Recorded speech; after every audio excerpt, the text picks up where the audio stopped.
तर नमस्कार मंडळी, मी प्रणव चौधरी. नमस्कार मंडळी, मी मृणाल चौधरी तुमचं स्वागत करते एका नवीन व्हिडिओ मध्ये. तर आज आपण बघणार आहोत गिव्हअप कोणत्या प्रकारे नाही करायचं. तो व्हिडिओ शेवटपर्यंत नक्की बघा. तर बोल बोल, मला ऐकण्याची जास्त गरज आहे, तू बोल. ऍक्च्युली काय असतं ना मृणाल, गिव्हअप करणं सगळ्यात सोपं काम आहे. बरोबर आहे, समजतंय? सोडून दिला, विषय संपला, मला नाही करायचं, आजपासून नाही करायचं, संपलं. आपण सक्सेस स्टोरीज ऐकतो, पाहतो. किती सक्सेस स्टोरीज असतात? खूप कमी असतात, बरोबर जास्त आहे. नसतात, खूप कमी असतात. का? आहेत बट कमी आहे. का? म्हणजे हे जे जे मला माझ्याकडनं होतच नाहीये, मी करूच शकत नाहीये, मला जमतच नाहीये, मी नाही करणार, मला नाही करायचं आता, आजपासून मी सोडून देणार. गिव्हअप केल्यानंतर काय सक्सेस स्टोरीज बनणार आहे? मग जर सक्सेस स्टोरीज कमी आहेत तर गिव्हअप करणाऱ्या लोकांची संख्या पण जास्त आहे. खूप जास्त आहे. लोक गिव्हअप का करतात माहिती का तुला? सगळ्यात पहिलं म्हणजे लोक घाबरतात कोणत्या गोष्टींना?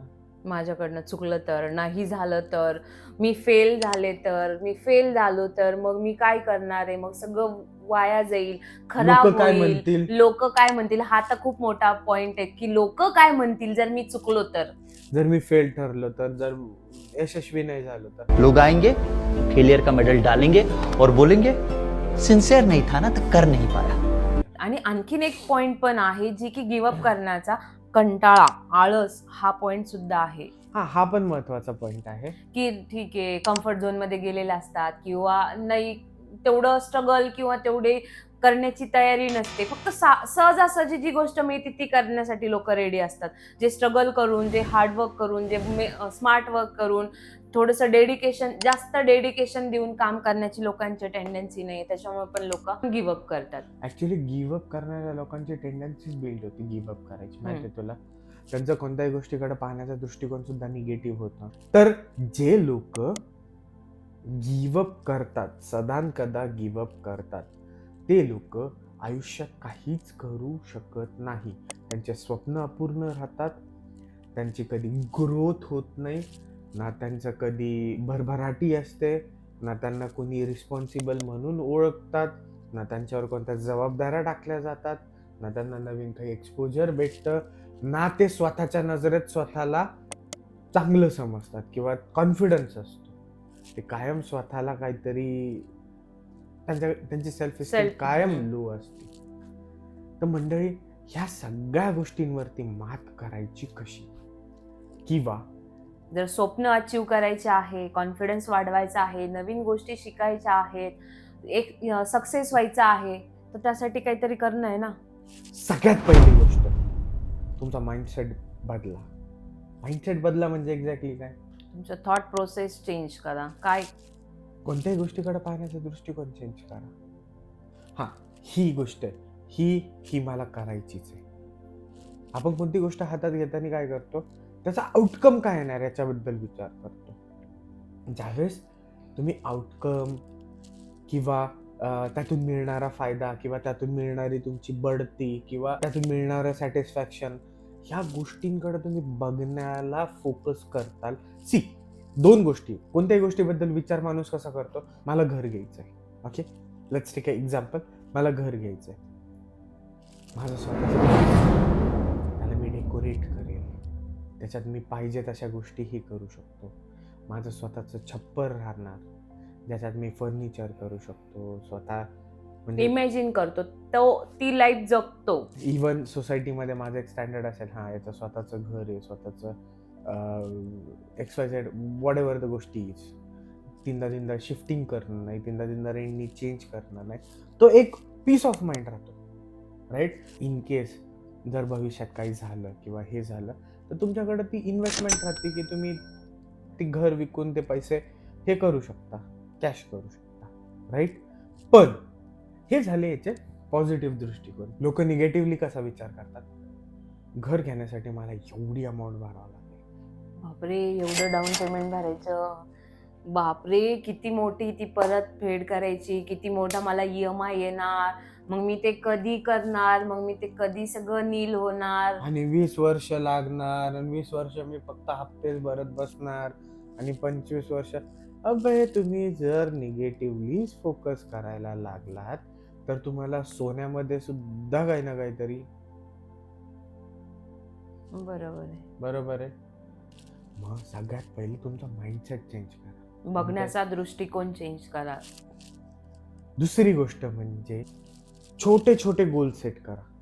घर घ्यायचंय, ओके, डाऊन पेमेंट साचवण्यासाठी आत्तापासून एखादी SIP चालू करा किंवा RD चालू करा किंवा दर महिन्याला तेवढे पैसे काढून कुठेतरी इन्व्हेस्ट करा, जेणेकरून तुम्ही जे पैसे दर तुमच्या महिन्यातल्या सॅलरीमधून किंवा महिन्याच्या इन्कममधून जेवढी ती अमाऊंट बाजूला काढून सेव्ह करतात त्याच्यावरती कंपाऊंडिंग इंटरेस्ट लागून जे पैसे वाढतील त्याच्यातून तुम्ही डाऊन पेमेंट भरू शकता.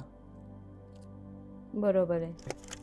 सो अशा पण खूप गोष्टी अवेलेबल आहेत. मग तुम्हाला सगळ्यात पहिले काय करणं आहे की मला किती अमाऊंटचा डाऊन पेमेंट, किती अमाऊंटचं घर घ्यायचं आहे, त्यासाठी किती अमाऊंट मला भरायची, मग ती अमाऊंटचं सगळ्यात पहिले नियोजन, त्याच्यानंतर लोन करून प्रत्येक महिन्याला तो EMI कसा जाईल याचं नियोजन. That's it. पार्टिशन मध्ये जर केलं तर ती गोष्ट लवकर अचीव्ह करता येते. जर खूप मोठा डोंगर दिसतोय तर ते करायला पण माणसाला भीती वाटणार आहे. सो ते इतका मोठा डोंगर बघण्यापेक्षा छोटा पार्टिशन करा, ते कम्प्लीट करत चला आणि तुमचं जे काही स्वप्न आहे ते कम्प्लीट करा. एक्झॅक्टली. सो गोल्स बनवा, छोटे छोटे गोल्स बनवा. एक मोठा गोल सेट करा, त्याचे छोटे छोटे पार्टिशन करा आणि पुढे चाला. तिसरी गोष्ट म्हणजे तुमची मेंटॅलिटी स्ट्रॉंग बनवा. मेंटॅलिटी स्ट्रॉंग बनवणं म्हणजे काय करायचं? आता आपण माइंडसेट बद्दल बोललोय, आता मेंटॅलिटी स्ट्रॉंग कशी करणार? तू पॉझिटिव्हली फोकस केलं, गोल्स बनवले, ओके, एखादा मित्र आला, आवडते का घर कुठे घेतो, एवढं लॉंग टर्म लायबिलिटी कोण कॅरी करणार, हे घडतं. प्रत्येकाचा पर्स्पेक्टिव्ह वेगळा असतो.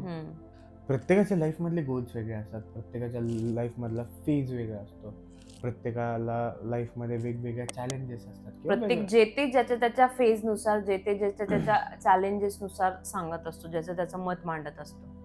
मग जर कोणी तुम्हाला काडी लावत असेल, पिन मारत असेल तर बरोबर आहे. भलेही त्याचं इंटेन्शन चांगलं असेल पण ते बरोबर आहे का चूक हे आपल्याला बघणं महत्वाचं आहे, कारण तो त्या फेज मध्ये असतो म्हणून त्या पॉइंट ऑफ व्ह्यूने तो तुम्हाला सांगतो. बरोबर आहे. एक्झॅक्टली. सो ह्या गोष्टींचा तुमच्यावरती इफेक्ट न पडून देणं किंवा कधी कधी रॉंग थॉट्स पण आहेत. जमेल का, होईल का, चालेल का, बनेल का, नाही झालं तर कसं करायचं, त्याच्यापेक्षा न केलेलंच बरं आहे. तर ह्या थॉट्सला डॉच करायला तुम्हाला स्ट्रॉंग माइंडसेट लागणार. खूप महत्वाचा पॉइंट हा, स्ट्रॉंग माइंडसेट असणं. चौथा पॉइंट, आता कोणता चौथा पॉइंट राहिला? सपोर्ट सिस्टीम बिल्ड करा. अच्छा, सपोर्ट सिस्टीम बिल्ड करा म्हणजे काय करायचं? तुम्हाला पॉझिटिव्हली सांगणारे, तुम्हाला मोटिवेट करणारे, तुम्हाला सपोर्ट गाईड, तुम्हाला गाईड करणारे, तुम्हाला मेंटर करणारे लोक तुमच्या आजूबाजूला बिल्ड करा. इंग्लिशमध्ये एक म्हण आहे, man knows by the company which he keeps. माणसाला जर ओळखायचं असेल तर तो ज्या कंपनीमध्ये राहतो त्या कंपनीने त्याला ओळखायचं. का बरं असं? संगत गुण. ढवळ्या शेजारी बांधला पवळा, वान नाही ते गुण लागला. म्हणजे तुम्ही ज्या लोकात राहता, उठता, बसता, खाता, पिता, त्यांचे वळण, त्यांचे गुण, त्यांचं थॉट प्रोसेस तुमच्यावरती ऑटोमॅटिकली इम्पाऊंड होती. ऑटोमॅटिकली माणूस तसाच वागायला लागतो, तसंच बोलायला लागतो, तसंच गोष्टी करायला लागतो, कारण तसं विचार करतो. कारण आजूबाजूचे जे आहेत त्यांच्यासोबत आपण राहतोय ते त्यांचा विचार आहे, त्यांचा जसं पॉइंट ऑफ व्ह्यू आहे तसंच माणूस न कळत, असं इंटेन्शनली नसते, न कळत माणूस तसा वागायला लागतो. त्याच्यामुळे तुम्हाला बूस्ट करणारे, मोटिवेट करणारे, पॉझिटिव्हली वरती नेणारे लोक तुमच्या संगतीत ठेवा. त्यांच्यासोबत राहा, त्यांच्यासोबत गोष्टी वर्कआउट करा, तुमची डेव्हलपमेंट होईल. आणि पाचवा, सगळ्यात शेवटचा आणि सगळ्यात इम्पॉर्टंट, आणि ह्या चारही पॉइंट्समधून जर तुम्हाला कुठं डामाडोल झाला तर त्याच्यावरचं एक रामबाण उपाय, इलाज, औषध म्हणजे जिथे पण गिव्हअप करायचं मूड होईल, मन होईल किंवा विचारील किंवा कोणी येऊन पिन मारेल किंवा नाही यार आता नाही होऊ शकत किंवा नाही, तर हे सगळं आपण कशासाठी चालू केलं होतं, हे सगळं का चालू केलं होतं, याच्यातून आपल्याला काय भेटणार होतं, त्या गोष्टींचा विचार करा, त्या गोष्टी आठवा, त्या गोष्टी मेमोराईज करा, रिमाइंड Remember करा. करा. रिमाइंड करा. तुम्हाला इतकं बळ भेटेल की परत तुम्ही गिव्हअप करणार नाही. म्हणजे भरकटलेलं मन परत जागेवर येऊन बसेल. सो ह्या पॉइंट्सने तुम्ही तुमचं आयुष्य डेव्हलप करू शकता.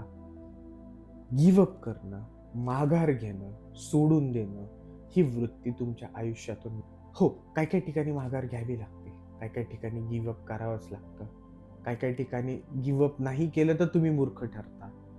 पण अनालिटिकली तुम्हाला त्याचा अभ्यास करावा लागेल. सी, कुठं गिव्हअप करायचं आणि कुठं गिव्हअप नाही करायचं, इट्स अ बिग टॉपिक. तो दुसरा डिफरंट टॉपिक आहे, समजतं. प्रत्येक गोष्टीवरती गिव्हअप नाही करायचं, याच्यावरती मी आत्ता बोलत होतो.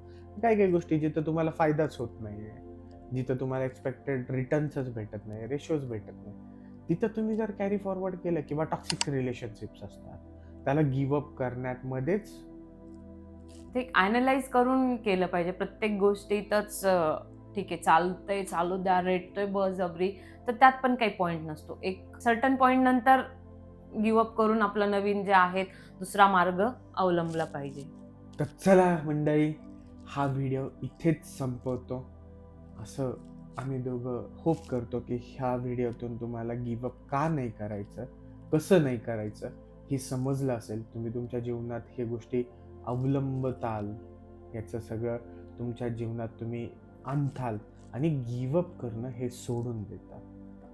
गिव्हअप केलं तर आपले स्वप्न, आपल्या ज्या इच्छा आकांक्षा आहेत त्या संपून जातात. मग काही नाही करू शकत माणूस.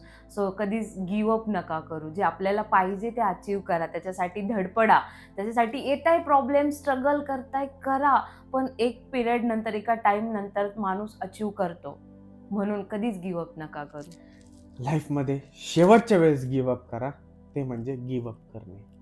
तर मंडळी, व्हिडिओ आवडला असेल तर प्लीज लाईक करा, शेअर करा आणि सगळ्यात महत्त्वाचं कमेंट्स करा. कमेंटमध्ये कळवा की कसे व्हिडिओ बनताय, आणखीन कोणत्या टॉपिकवरती बोललं पाहिजे, म्हणजे आम्हाला थोडासा कसा आनंद होतो आणि मग आपण परत नवीन टॉपिकवरती गप्पा मारू मस्तपैकी. तर मंडळी, चॅनलवरती नवीन असाल तर प्लीज सबस्क्राईब करून जा. असेच नवीन नवीन टॉपिकवरती आम्ही कायम व्हिडिओ बनवत राहू. मी प्रणव, मी मृणाल. रजा घेतो. धन्यवाद.